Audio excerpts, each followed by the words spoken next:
ईद, रक्षाबंधन आणि सलग आलेल्या सुट्यांमुळे अनेकांनी पर्यटन स्थळांकडे धाव घेतली असून विमानाची तिकीट आणि हॉटेल्सचे अनेक पटीने वाढलेले आहेत. काही प्रमुख मार्गावर विमान भाडं 2 ते 3 पट वाढले.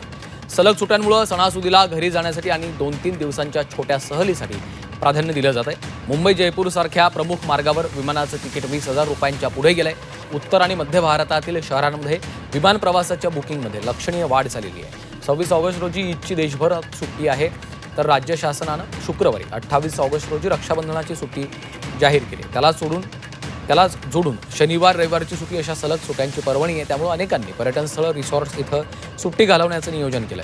या काळात ट्रॅव्हल बुकिंगमध्ये देखील एक वेगळा ट्रेंड पाहायला मिळतो. सुमारे 75% विमान बुकिंग एकट्याने प्रवास करणाऱ्यांकडनं केली जात आहेत. दुसरीकडे 96.5% हॉटेलचं बुकिंग ग्रुपकडनं होत आहे. विमानाच्या तिकिटामध्ये देखील त्याचा परिणाम दिसतोय. हॉटेलच्या दरामध्ये देखील आता वाढ झालेली आहे. विमान तिकिटाच्या दरात दुप्पट वाढ झाल्याचं चित्र आपल्याला पाहायला मिळते. सलग सुट्ट्या आलेल्या आहेत, त्यामुळं विमान प्रवास आता हा महागलेला आहे.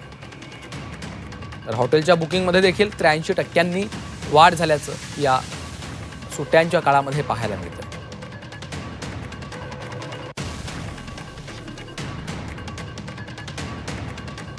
तिकिटाच्या दरामध्ये दुप्पट ते तिप्पट वाढ झालेली आहे. सलग सुट्ट्या आलेल्या आहेत, त्यामुळे अनेकांनी फिरायला जाण्याचा निर्णय घेतलेला आहे. विमान तिकिटाचे दर वाढलेले आहेत. हॉटेलच्या बुकिंगमध्ये देखील जवळपास 83% वाढ झाल्याचं चित्र पाहायला मिळालेलं आहे.